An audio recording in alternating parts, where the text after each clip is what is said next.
the school of hard knocks. Found out his rap could be his salvation. Well, now he's talking all across the nation. It's the Ed Tyll Show. It's the Ed Tyll Show. Come on, everybody. It's Ed Tyll. Oh my God, the podcast. Many broadcasters, they're going to tell you this, man. So liberating. Shannon said it the other day. I am liberated. It is the Ed Tyll Podcast live Thursday nights at 8. Wow. Bob in Pensacola is standing by. We are going deep to make fun of everything because we love music. I love music. Bob loves music. I almost said likes. He loves music. We love music. So we have to talk about it, baby. Welcome back. You know, you and I, unbelievable how long it's been. It is good to hear your voice. Well, it's good talking to you too, Ed. Good to hear your voice. Back on the podcast Thursday night. On the pod. Yo, I'll be on the pod.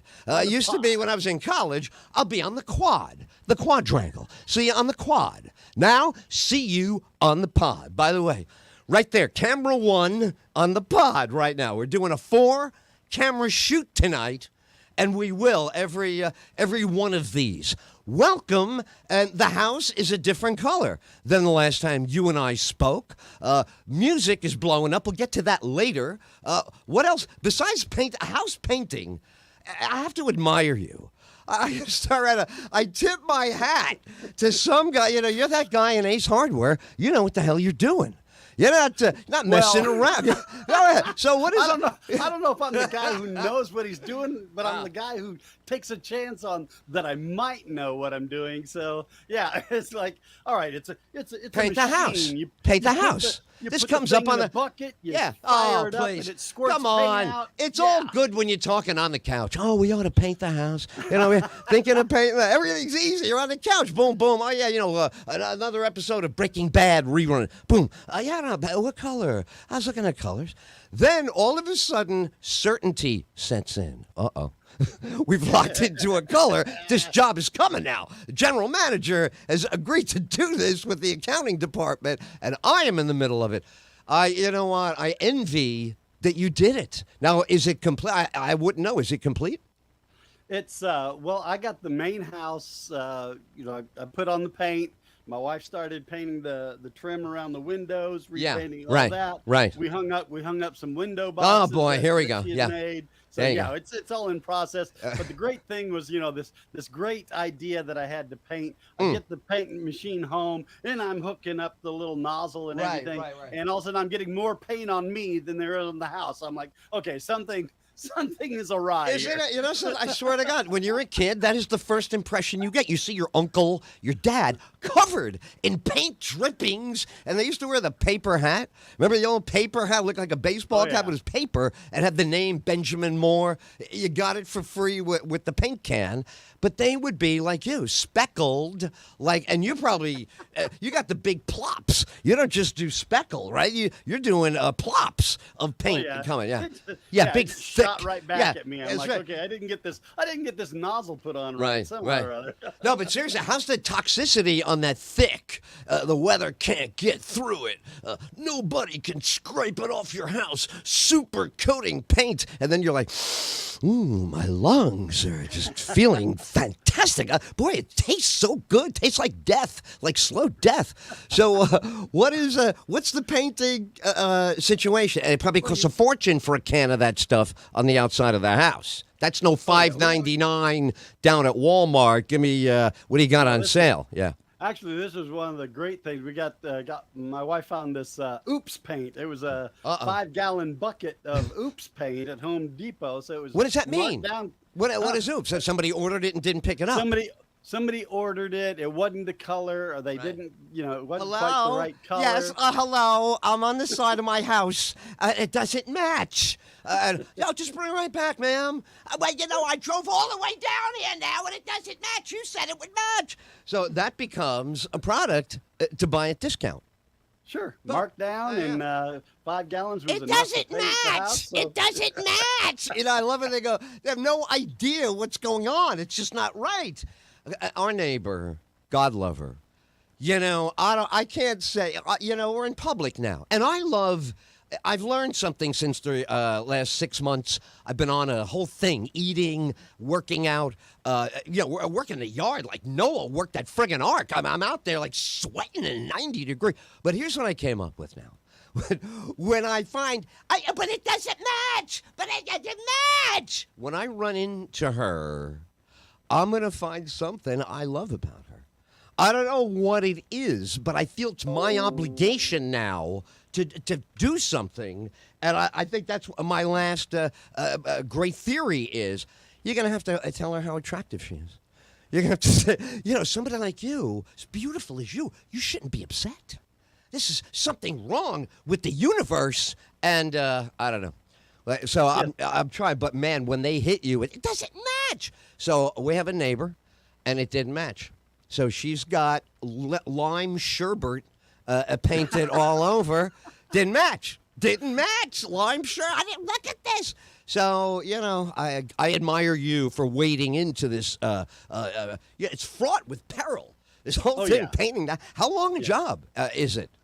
Well, it took me probably, if I didn't break it up, probably a good 8 hours. Good 8 hours. Wow. Oh, wow. Okay. Wow. It's real. But you couldn't do that in one day. 8 hours one day. Go. See you later. 9 to 5. House is painted. I kind of like that. I like the sound of that. By the time I rented the machine and got it all figured out, it was like I worked probably 4 hours one day and got up and finished the next day. So front side, 4 hours, backside. Right, really? For me, the front always takes longer. But I've never painted anything. But wow, good. Honestly, I'm not a painter, but boy, I know front and back. I know a lot about front that. Side takes a little longer. That's all. Please, let's not go off on a 2-hour tangent where we share all of our experiences because that can happen. All right. So what else? You paint the house, and are you storm beaten from any of the storm activities since last time we spoke? Any of these storms get to you? We just had a major one this morning. It was like came in all day. Wow! It got rain. Really? It kicked in about 9 o'clock this morning. Just ended about 4 o'clock this afternoon. Now, what are we talking rain, or are we talking warnings on the phone? We're just talking. We're talking rain and boomers and lightning flashing all around the house. Because we're in an right now. As you and I live right now. My Ed Tyll's bunker. Ed Tyll is not as normal location today. We go to him live at the hurricane, end of the world, apocalypse. Yeah, exactly. A bunker and plenty of ice water in there. They told me ice water does it all. Will calm you down, heal your wounds, keep you hydrated. So we got a National Weather Service thing. It's becoming a regular thing on my phone now. We've had them for a couple of days. And this one tonight is the tornado. Tornadoes, you probably do know this. What's with the E up front? Is that for the guy who saw the first one? I'd love to have it somehow tie into me, Edward, maybe that guy, but I don't think so. Do you know what the E is, why it's an E? Why not just say very bad instead of saying, well, it's an E3? Yeah, I'm not sure what that E stands for. I mean, I hope it's good. I hope I'm not making. I hope it's not named after the first fatality, and I've just made fun of something. I hope it's not. Yeah. It was like, I grew up in Tornado Alley up in the Midwest. So that was a way of life. I mean, we basically my bedroom was in the basement. So right. Well, see, the tornado. I don't know how you risk that. I mean, you say Illinois, but I have such good friends in Oklahoma.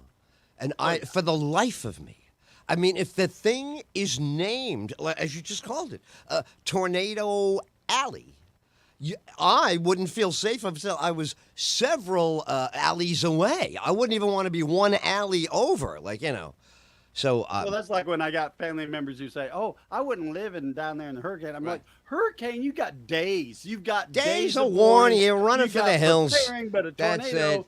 Call the governor. Call the insurance company. Leave your last will and testament on the coffee table. Get the hell out of there.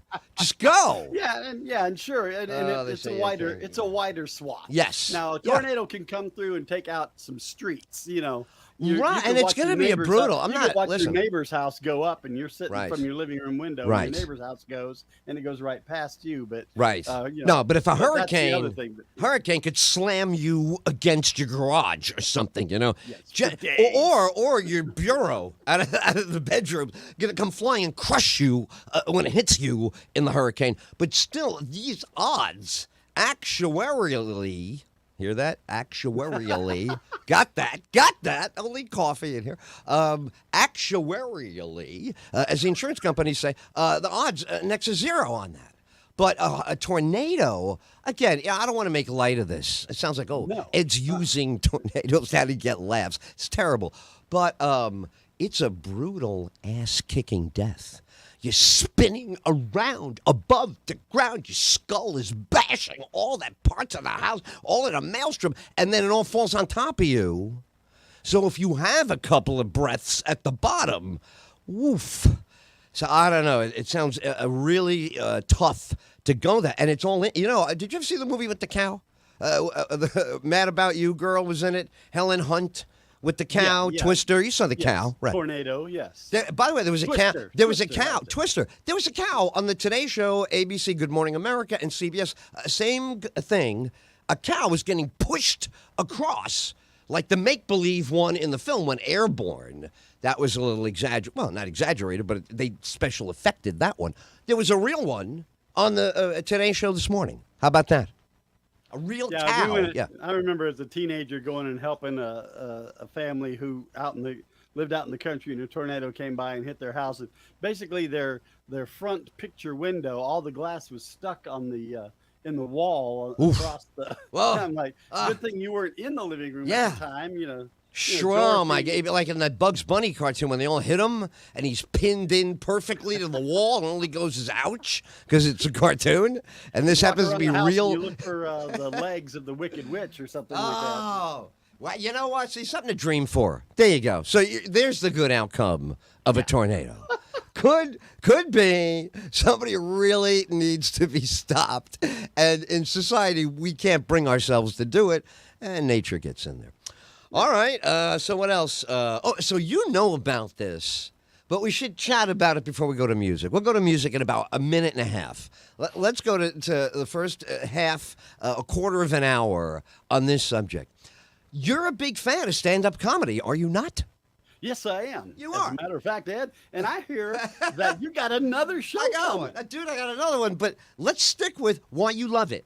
Like the love affair, because I am in the greatest love affair right now of my entertainment career, which I spent 48 years doing something else, which is unbelievable. But when 2003, Bob Bell and I meet in front of the New York Comedy Club, we're both determined. He was 40-something, I was late 40-something, and we just decided we loved it so much that even though we weren't 19, he's a math genius, I'm a blabbermouth, idiot from talk radio, and we're going to go get this thing because of the love of the craft. Does that make any sense? Now, how do you relate to the love of comedy? What is the love? The comic, the joke, the era. It's such a rich love affair. Go right ahead.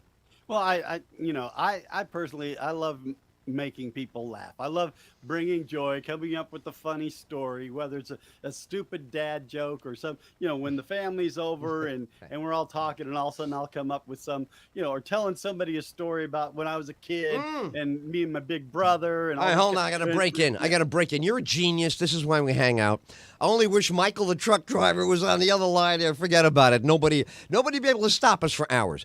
You went right to the magic potion that is not being practiced in 99.9% of comedy shows, and you found it right away, and you found why I'm in love with it. The childhood stories. The far away and long ago that was brilliant in contrast to being whatever we are now. Doesn't matter what you are now. It's because that was such an impression. That was such a big deal. But this is what I'm saying. I love hanging out with you guys, you and Michael, because the intuition, you see how different your answer was from 99% of what the comedy discussion would be today. Oh, well, are you canceled? Oh, well, can you say this? Who heard this, what you said, and what you said is mean, and that was fake mean, it was make-believe mean, no, it's really mean, you're using the fake mean so you can be really mean, and we hate you. And you say, oh, my God. Is this like a Black Friday in the old days, trying to get in to buy a bicycle for $10? What are you doing to each other? It's supposed to be comedy. So some of my favorites you're telling a story. You're telling a Yes, story. Something yes. that really life is funny. There's Yes. funny things that happen to us. It might not be funny at the time, but when you look back at it, the way my big brother tortured me, at the time did not feel very funny. But looking back on it, I was like that. Let's go. I was that typical kid brother. Come on. Let's go. Come on, let's go. We gotta brother. go. You gotta go young. Here I want to go kindergarten. Best stories when you were 4 and 5. So I'm 4 years old and we live near a bus stop. And I have to open the door of our apartment building to get to the sidewalk. Now, if I'm playing my next door neighbor, playing soldiers, playing anything, got to open that door. But I would see through the glass portion a city bus. A big monster New York City bus. And you know what's going to happen? He's in front of my house picking up people. He's going to shut the door with the big vacuum sound. Then he's going to unleash a black cloud the size of a Buick. It's going to be old diesel poison. It says out loud when it looks at you, I'm lung cancer. That's my name. And I, as a kid, used to throw a fit if I had not timed it right. And I would run through it because I always ran. I never walked as a child. I never walked anywhere. I'm going out that door. Boom! I'm bounding out the door, and I'd be in it. And I would curse the bus. I see the bus pulling away slowly, number 3586 with the two-tone green. It was disgusting. And I was 4. And I was at war with society and those fumes right away. Oh, I don't know if you had this in the big city. Yeah. But in small town, we had the mosquito truck. The mosquito truck. Right.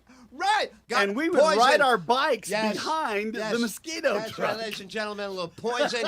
Please, the mosquito truck is moving through the mosquito truck. And you're just inhaling. Your lungs are like, what is wrong with this kid? Does he have no brain?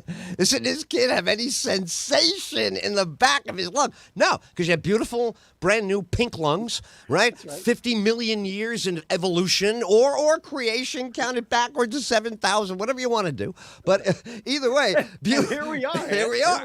We survived. Yeah, exactly. And breathing plenty. Breathing just, but I learned the perfect timing to beat that bus. Like the bus would be taking people on, and I knew how many passengers stepping on that I had time to race past it before he hits the gas, before he hits that accelerator, and it would hit the ground, right? He had the tail. Remember the tailpipes used to be pointed down at the ground many, many years ago. So the cloud was perfect behind him. He would lay out like a huge, big apple cobbler of toxicity.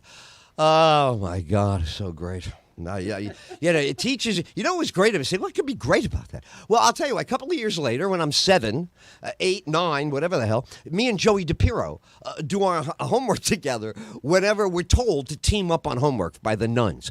There should be 2 of you on a... Okay, so I go to Joey's house. We work until 4:20, the future marijuana stop time of the world. 4:20, coming home. And as I turn the corner to enter my apartment building, the same one I just told you about, bursting through the door, there's a shootout with the police right in front of Lillian's hair salon, which is next door to our front door. A shootout with the police. And I got my homework, and I got spotless dry cleaners, caddy corner entrance as my only protection. My mom and dad are 200 feet away panicking because the gunfight's been going on long before I know about it. They've been chasing a bad guy right down the main street. So you probably have seen this in movies, but the policeman goes to one knee, puts the barrel on his forearm, and fires 3 shots and kills the guy right in front of everybody. And I am clutching my geography essay. That's all I'm doing.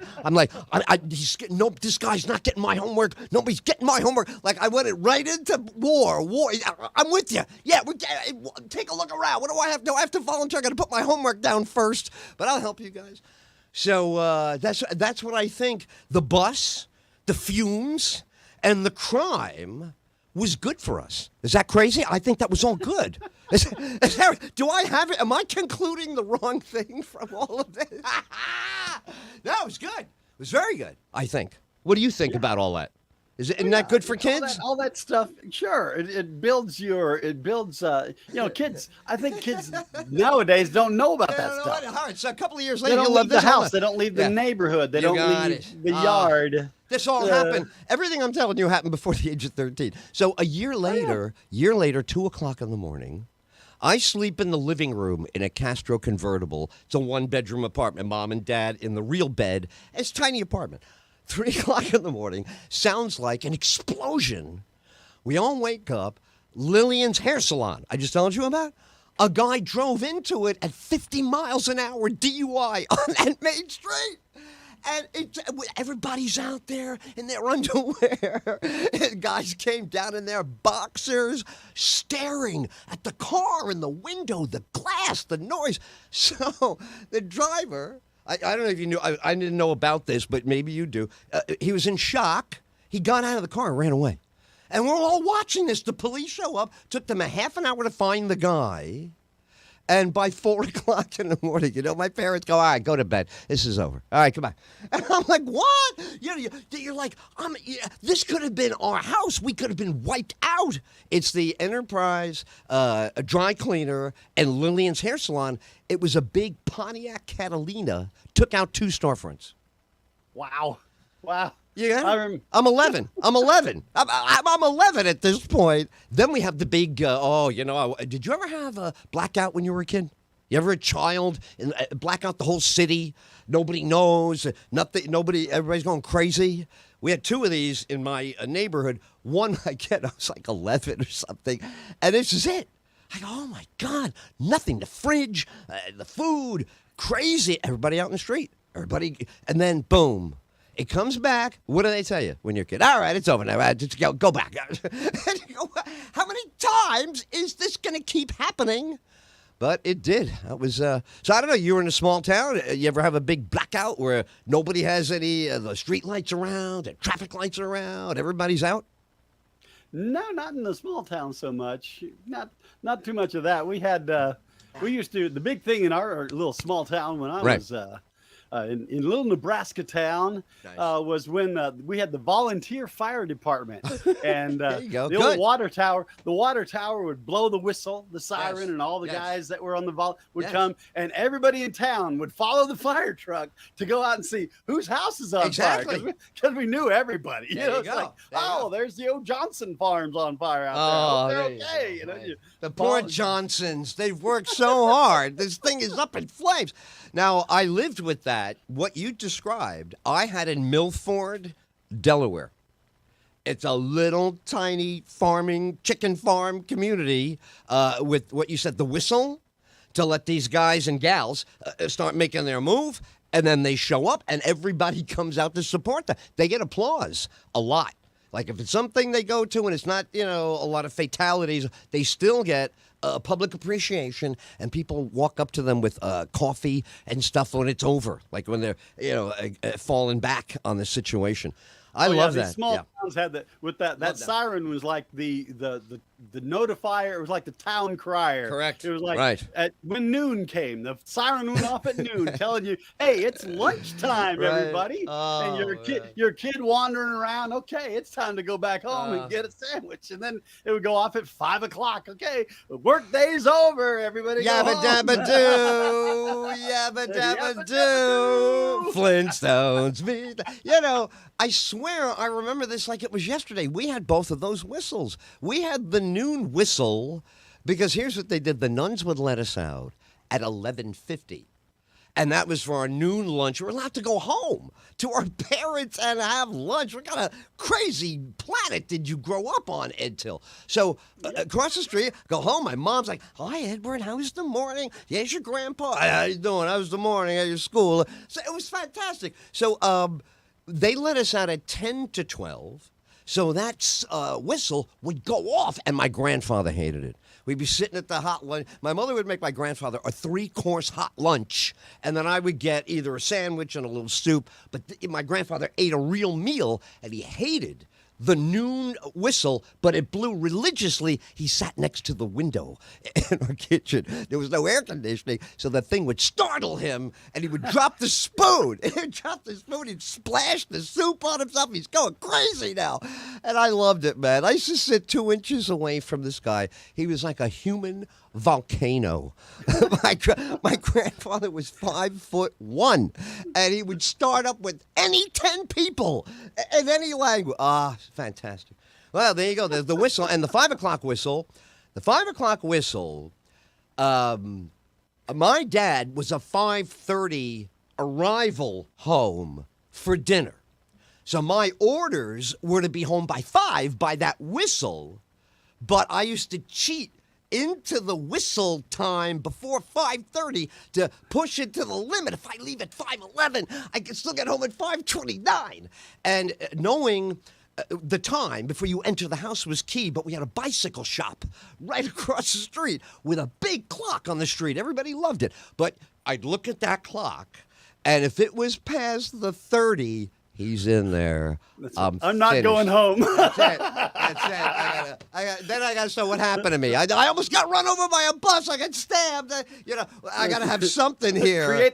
Create the story. You got to have something for this guy. So let me tell you this one. You'll love this. Will get us into music. This next couple of paragraphs here. So the same father and I, we got this great relationship, right?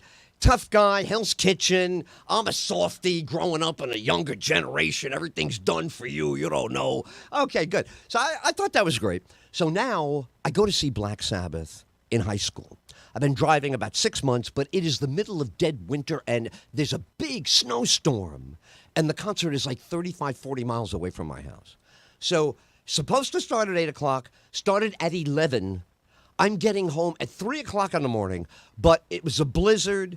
They slept. I got lucky in the door, but on the way home, the car slid into a guardrail on the ice. I wasn't even speeding. We're all doing like 10 miles an hour, but the incline carried the car down and put a big scratch on it. I've had this car 6 months. He's going to go nuts. So come home, park the car, get in the house. Now, I don't have to get up as early as he does. He gets up, he sees the car, he comes back into the house. Hey, wake up! What happened to your car? And I'm sleeping, he's screaming at me, a grown man. So I go, as I was about to speak, I heard the garbage truck. I said, the garbage truck's got it. Oh, I knew they would. Damn it, he walks and he buys it right away. Damn it, he walks out of the room. Damn garbage truck. And the guy's driving away into the distance. My father is cursing the garbage truck. And I got away with what would have been death penalty. Would have been death penalty. Come on, scratch into a car, kill you just on principle. You have to die, So there you go. Those are a beautiful dedication to Black Sabbath. I waited, my friends and I, it wasn't just me, Gary, Dino, and I don't know if it was Ronnie Lodi or somebody, but the first chance to look at Black Sabbath, and they came out at 11 o'clock, and they played until 2:15 when we got out there in the blizzard. So go ahead. You got a favorite concert where something besides the concert was also dramatic. Go ahead. What do you got? I remember. Who was it? Marshall. I went to go see the Marshall Tucker Band. There we go. Yeah. And we just had a huge blizzard in Iowa. The drifts were high. I'm going to go pick up a girl at her house, right. And it was just so I got almost stuck in her driveway. So nice, right. So it's like her brother has to come out and push the car while I'm hitting reverse, and he's pushing it. Everybody's coming out, pushing it, getting out of the driveway. I just kept snowing. I'm like, are we going to be able to get home after this concert? It's like, all right. Yeah, and you know what? Who cares? You're with your girl, right? Oh, we're stuck. Oh. Uh-oh. Well, what are we going to do? Wow, we're probably going to have to wait a while for somebody to come and pick us up. So, all right, so I'll give you one. Girlfriend, I'm in college, freshman, and I'm dating a graduating senior at a nearby high school because her brother and I are in school together. Met the kid sister, start dating. Okay, so I got the GTO, the jacked up, black on black on black, 67 GTO, his and her shifter, a convertible top, and slotted mag wheels. I never liked the mags with the Krager spokes. Slotted wheels for this guy. So, love the car, everything. And she's, pick me up after school. My girlfriend's really like it. I'm like, this is the car. All right. Taking her to the prom. I'm in a tux. She's in a gown. We are 7 miles from her prom. The his and hers shifter falls out of my hand along with the whole transmission onto the Van Wyck Expressway, 65 miles an hour. We're going to get killed as well as be late. So, and no cell phones available yet. The president had one, I believe, in that era. We did not. So I walk, get the car to the side, walk to the payphone. Who do I call? My parents would be like, my mom would be, Edward, is she okay? When I'm right. And my dad, what the hell's wrong with you? I don't know what the hell you're doing out there anyway. You're going to press, not your prom. What do you? All right, so let's go to my Uncle John. How you doing, Edward? Okay, no problem. I'll be right there. What's the exit number?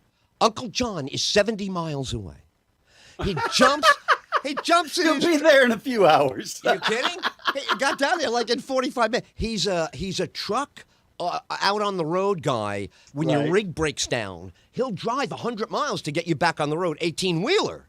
So this is like, filling a thimble with champagne over here for him. It's nothing. But this guy stops his dinner. My Aunt Florence goes, Edward, Uncle John handed me the phone. He wants you to know he's getting dressed right now. She's revving it on. It's like Batman is on the way. So now Regina's like, I can't believe your car. It's so beautiful. But it's what are we going to? And she's, wilting with the smoke of the drive and the Mets, the Mets game. You got all the traffic for a Mets game. Hey, what's wrong with you two? Why are you stuck on the side of the road? Ha, ha, ha. And they go into a Mets game mocking you because here you are in formal attire.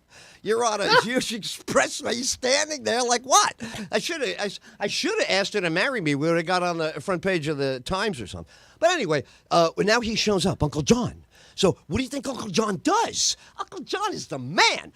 Jump in the truck, you two. Lock up that thing. I'll come back for it. Gets us to the prom. Goes back. Fixes the GTO. Drives into the prom. Takes a cab back to his truck back in Connecticut by midnight. That's a superhero, dude. That is a word for word exactly. You should have seen my face when he finished with the car and said, Edward, car's outside. Thanks, Uncle John. Zoom. He vanishes into the night. True story. Great story. Anyway, Silver. That's it. Now, Uncle John, let's get music in here. Uncle John's Waylon Jennings, man.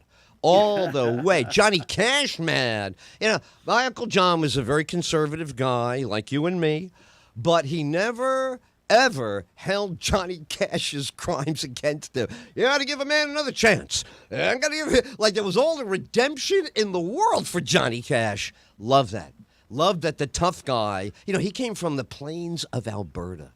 Is that something? My Uncle John, born on the plains of Alberta, riding horses. They found oil on his property. His family, crazy rich. They found, but in his childhood, just big prairie, big farm. Well, how big was the farm you were talking about before? Oh, yeah, we had about 600 acres. Oh, there you go. Right, real deal. All right, so now musically, where do you go in the Johnny Cash era? Because you and I that's the Columbia House era. Try to get you to buy Folsom Prison Blues there every month for 99 cents. I bought it right away. They didn't have to ask me twice. I wanted that album. My Uncle John loves this guy. So where were you in that era of the Johnny Cash in pop music? You know, I mean, he was just not a country star. He was beyond country. He was a mainstream pop star, I believe. Oh, yeah. I think there was a time, you know, I remember when radio stations played it all. I mean, right. I grew up with country, with Johnny, and who was it? When they sang that song Jackson, he and June Carter. June I Carter. got married in a fever. Yeah, all that. June Carter, Ring of Fire, all that. There you go. Yeah, so, where's the sexism, misogyny? I don't think so. You know, that era. Oh, everybody in my household respected her, respected women like that. Every time a woman would stand up with a guitar, I had a cousin, she wanted to be a folk singer, right? She didn't want to, but she loved everybody who, like her, young female with the acoustic guitar. And all that kind of country from women, very welcome and savored and enjoyed, not dismissed at all, huh? Oh yeah, you had a lot of big women country artists back then. The Loretta Lynn and all that stuff. I love it. That's another one. Like, that's a love affair in your living room from your parents. You know, you don't know what this woman's been through. You hear stuff like this all the time. So it's that's very near and dear to my heart. That generation, that era. So so then. We probably have talked about this. What's your gateway band? Which is the one that hits you and you're like, oh my God, I think I might even want to do this, but I love this. What's your gateway band? You know, like marijuana is a gateway drug, you know, entry. That's what I meant, entry. I should have said, what's your vestibule band? Your lobby. Like the first band that hooked you, and now you're looking around for bands because this band got to you. Who's your first band? Well, yeah, it was the Beatles. I mean, the Beatles was the first band. Got and it. Then, you know, how does it happen? All right, so how how does the love affair begin? Set the scene. There's the Beatles. There's you. Where are you? I mean, I'm the little brother. I didn't buy the album, and my sister or brother, somebody bought the album. I remember Meet the Beatles, right? And right, you know, and we've talked about this. My first movie ever was Hard Day's Night. There we go. All right, older sister took me to it. Come on, and it was the the chase scenes, the girls chasing the Beatles down the street. You're like, this could happen. Oh, exactly. That is exactly what we were. Well, didn't I tell you how this? My dad almost killed me for what you just said. From exactly what you said. He took Michael Sizak and I to see the movie. He waited for us in the lobby. We sat in the seats and watched it. We did just what you said. We saw so many chase scenes that we just wanted to pretend we were being chased by girls. So instead of going home with my dad, we took off and we crossed every street alone.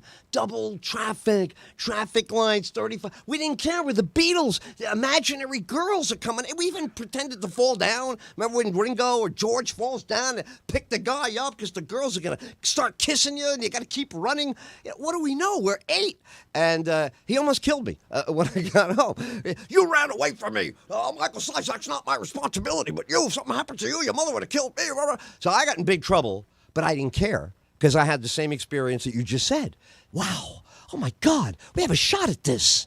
And you're 8 years old. You're watching a bunch of guys that are like, I don't know, 21 years old. And you're 8 and you're convinced, why wouldn't this work for us?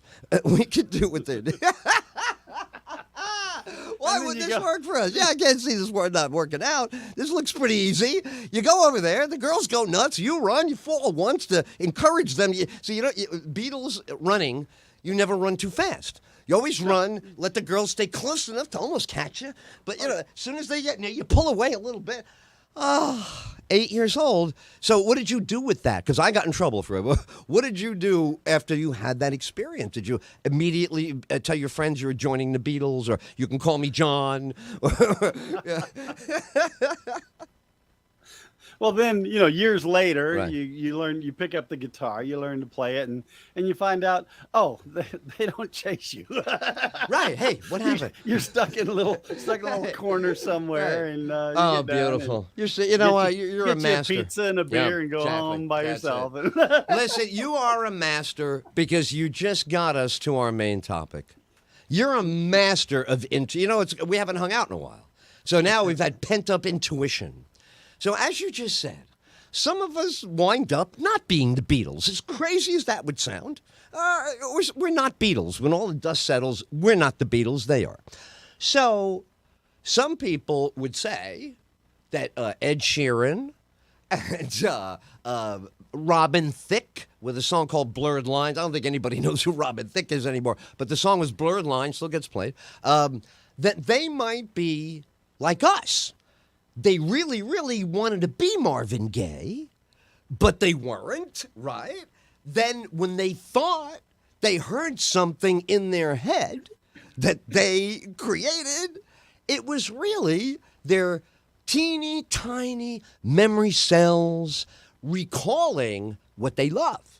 And why shouldn't you play what you love? And the way my brain hears other things and it speaks to me in that language.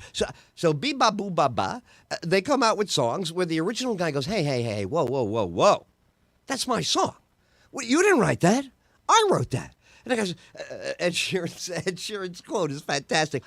I would be an idiot if I stole. Okay, well, that could still be true. Let's wait till the end of the trial. Maybe you are an idiot. So what do you think about that? When the it's kind of interesting because I was just watching a YouTube video on something similar to that just earlier this week, and it was Led Zeppelin, and it was actually about like 8 songs that Led Zeppelin stole or something like that. And it was some Robert Parker, that's it. They stole a lot of his songs, and Robert Plant quote was, well, it's not stealing until it gets, nobody's going to notice it until it gets famous. But, it's like, then, if you did, you got to acknowledge, somewhere in the royalty, just acknowledge this was inspired by, because it's like the Beatles did, even the Beatles, they stole licks here and there from Chuck Berry and from. Let me tell you something. Let me give you a case on point about the Beatles. This is a mind blower, but it's all true. When you look back, it's easy to see what happened here. All right. Golden Slumbers, Fill Your Eyes, da-da-da. That's a song that the Beatles made a ton of money from. It's on Abbey Road. Golden Slumbers, Fill Your Eyes, blah, blah, blah, blah. It's a McCartney sappy thing, but still very well received. Okay, I'm in 8th grade, sitting next to Pat Horgan, sitting next to my buddies, and it's music class. So they give you an anthology book. You don't get to keep it, but they give it to you for that class. Turn to page 186. So in the middle of music class, I'm flipping around, and I see word for word McCartney's Golden Slumbers, Fill Your Eyes, da-da-da-da. And I'm looking, and I go, no Beatles, no him. I go, what is going on? Like, I don't know the word copyright yet, but I'm losing my mind, and I'm getting angry, and I put up my hand. I go, Miss Callahan, she goes, Edward, we're not talking. I said, but this is very important. It's about the Beatles. And she says, okay. So she stops the class. I said, well, they have a song on Abbey Road, and it says Golden Slumbers, Fill Your Eyes, and I will read it when you rise. And it's right here. It's in the book, and the Beatles are mentioned, and there's an old year in there. I don't know, it was 1870. It was something old. I was incensed. So guess what the answer is? McCartney cops to it. Public domain. That was not a copyright. That was an origin date public domain. So right away, I don't like this guy. I'm like, of all the guys, you have to go picking around you? You got this gift? You're the great, I'm with John on him. Paul wrote a couple of really good songs. He's a great human being. He's a fantastic musician. He's a likable person, a great husband. You can't say enough, but he wrote a lot of stuff. I couldn't play it for my friends. If I put that stuff on in the basement, they're out of here. And, Wings, do, blah, blah, ha, ha. It's all, I don't know what, I can't begrudge him. He reminds me of that Bill Murray character, Nick Summer, Nick Autumn. McCartney doesn't care as long as you're having a good time with him. He tries to make new ones so you don't say he's making old ones. But it's just, so I admire him.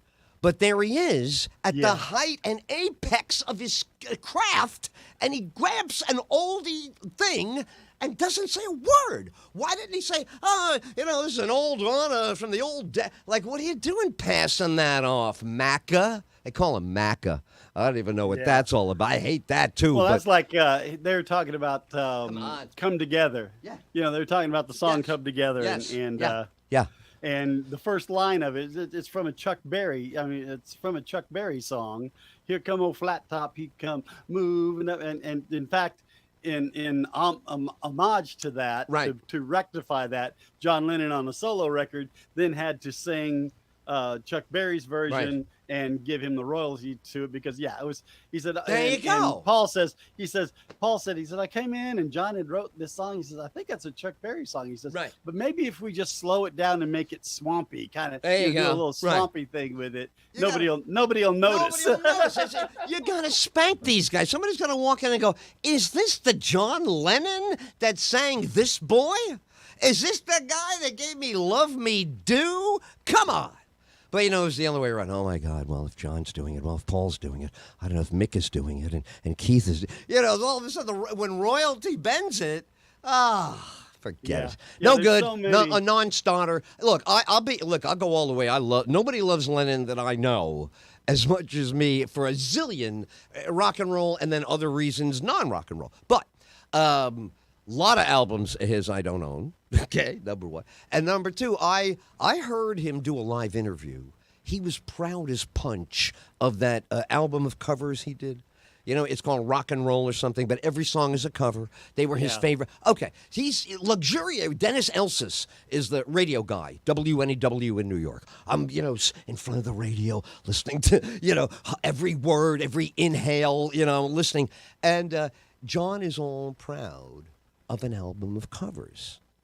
And I shut the radio off and got all pissed off at him. And, the virtual, I gave him like a whole tongue lashing. What are you doing? What is wrong with? So everybody must be tempted, right? It's so easy. Just take somebody else's song. It's great. Why have a new one if you could make? But I don't like that. I don't like covers. Pat Horgan's got an incredible. I've been listening to 13 Bones. I got to get you a disc of that. It is out there, but I get you a disc. You throw it in the car. It's like his Abbey Road. Every song, different stories being told, all original, but all good fundamentals. When you hear a song that you don't know what's coming, but when a song sounds good in the first 5 seconds, you have that experience. Even if you don't know the song, within 5 seconds, that song is grabbing you. You know that experience? Oh, yeah. That's it. I know that experience. Yeah. No, that's it. That's what I love. So I hate when Paul did it. John, they all. Listen, the Stones never pretended. They started out as a cover band. Everything they did on the first couple albums, all not theirs. I think Time Is on My Side, maybe, or this little bit. No, they got a song from the Beatles. The Beatles gave the Stones a single. Did you know that? Well, a lot of the early Beatles stuff that they their fillers on their early albums were covers.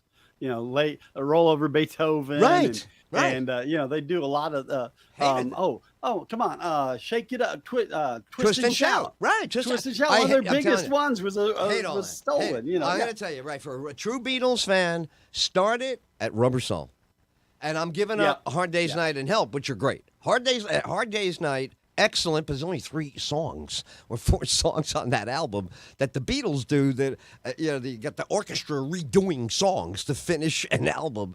But Help has that great. Help has 2, 3, 4 great songs, but Rubber Soul, and I really think that the songs that you and I might like on Help, I think that's the Rubber Soul era. Like 2 seconds before Rubber Soul Sessions. But Rubber Soul and Revolver, man, they're like laps ahead of every other car. No one can touch them. Rubber Soul, Revolver, out there. And then the guy dies. I think if Epstein doesn't die, it's a whole different situation. Yeah, because then Paul took over, and it kind of turned just really. I don't know. I like the White Album. The White Album was good. It had some weird songs. No, you know what? I'm glad you brought it up. I love talking about the White Album. The White Album is a fantastic album. It's not a commercial generate singles, but I think they got 2 off of there. I forget what the second one is. I think Back in the USSR was a single. But I love the White. The White Album is an artist's, an appreciator, a musician's album. It's all the way. The public is going to have a little trouble, with some of what's on there. But if you're looking for the artistry of the Beatles, and they were not happy campers, which always makes better art, by the way. When everybody's, hey, man, love you. Everybody's loving and hugging and punching fists and hugging. And, forget it.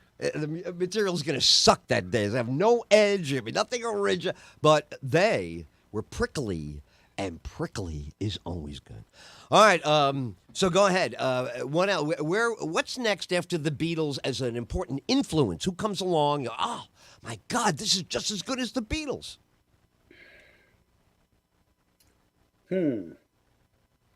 Wow. Okay, skip that question. No, seriously. I'm just trying to think about that. I mean, who's huge? So many. Well, don't worry about the chronology timing. Yeah. Who's the biggest next after the Beatles? Who's the next big thing? Okay, I went through a Jethro Tull phase. Nice. Now here we go. See, now that's when art starts to come alive, right? Yeah. Guy's on one foot playing a flute. And he's doing hard-ass, kick-ass rock with guitar solos, Martin Barr. He's got locomotive breath. Married to medieval music. So it was kind of like, you had this minstrel. Rock and roll. The minstrel. The old minstrel. From that was his album, The Minstrel in the Gallery. The Minstrel in the Gallery. Oh, man, no, now you're talking where people needed to up their game. It's interesting. Remember I mentioned there was a PBS that I wanted you to see. It was Rock and Roll Photographers. Fantastic series. So when I'm watching that, I had no idea. Buffalo Springfield, the Doors are happening when Revolver is out.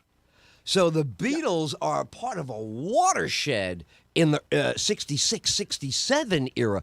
Did any of that get to you? Did you get to The Doors and L.A. Woman? Or oh yeah, that I did a online review of L.A. Woman album. Oh. And it was like. Is that right? How long ago? How long ago did you do that review? Oh, a couple years ago. Okay, well, sum it up. Give me the headline, baby. Here comes. Give me that hard-hitting New York Post headline. I'm about to read your review. Do it. Oh, I love it because I have strong feelings about the Doors. Go ahead. Oh yeah, I mean, I'm not sure if that was like almost their last one. Wasn't L.A. Woman like? I'm trying to think. Yeah, you might have one more after Jim that, Morrison. No? Jim Morrison was already, he was overweight and had the beard on that one. Anyway, right. But just the blues, the old hard hitting, what was it? King Snake and how about Changeling, and, right? Yeah. How about I've been down so goddamn long. Yeah, that it looks like up to me. Oh, I gotta. Come on, let's do it seriously now. All right, 1, Dude, I love that track where you hear them try to line up because he's like, man, I'm ready for this. Would you guys just do it? But that's a great song. So he was a monster, creative. This is very what unique you want. band. He had that deep voice. All the other singers had these high, melodic, and he had that that low little. Gravelly, man. He was gravelly. Yeah. And then look, he washed a lot of Jack Daniels on them vocal cords, baby. Now, he was a man. And I love also, that's what was great about that era. He was the only one doing this, but it was phenomenal, where he would start with the poetry before the song. When I walk into the night, I don't see your light. Yeah, and everybody's like, the song. Do the song, Jim. Then I take a step to the right. And they're like, come on, sing this song. Then all of a sudden, do. And they go, is he going to sing now or is he going to start talking again?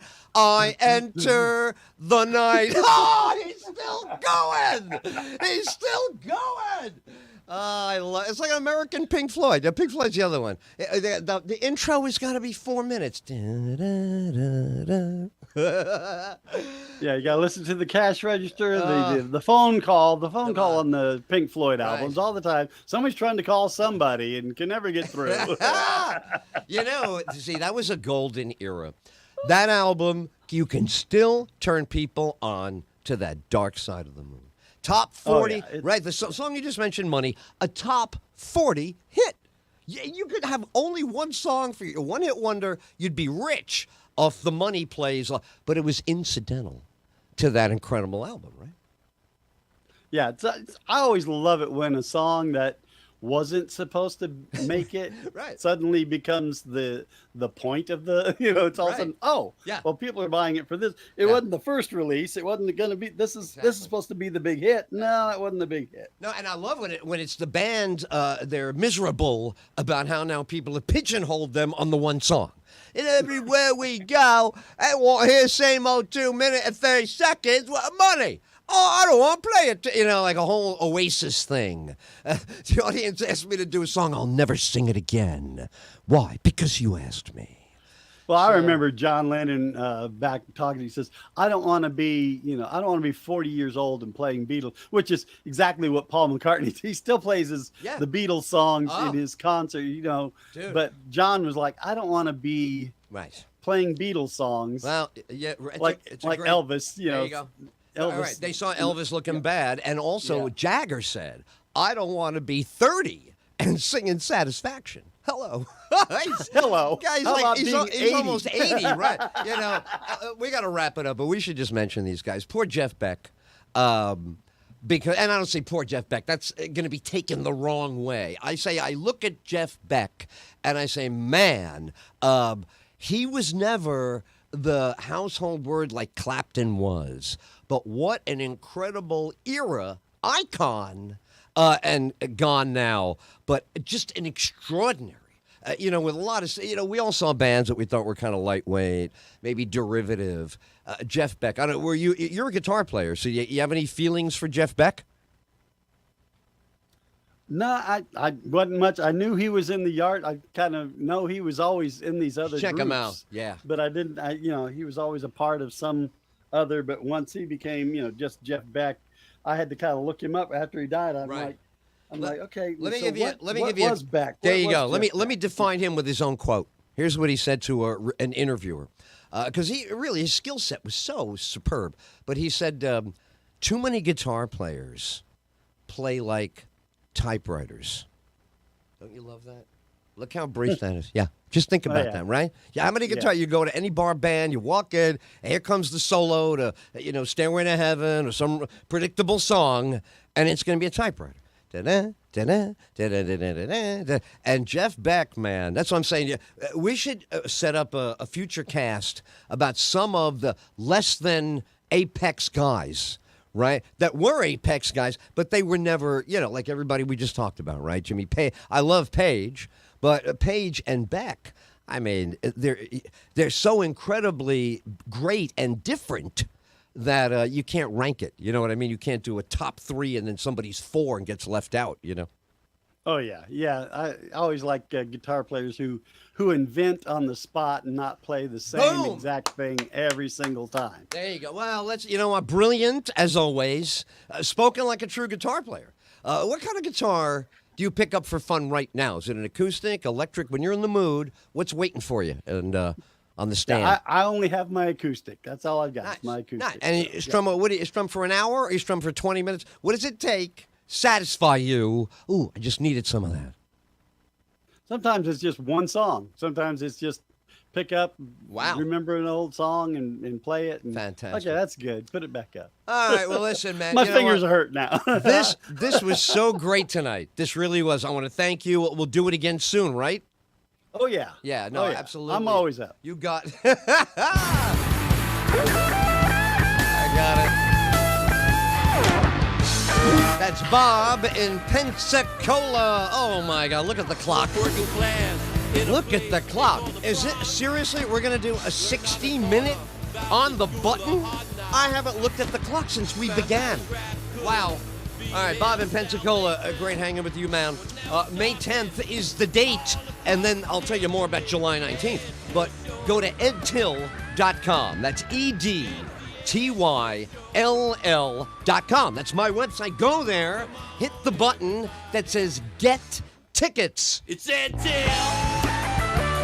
We're in Indian Harbor Beach at the most romantic daytime location that you could find for a comedy show.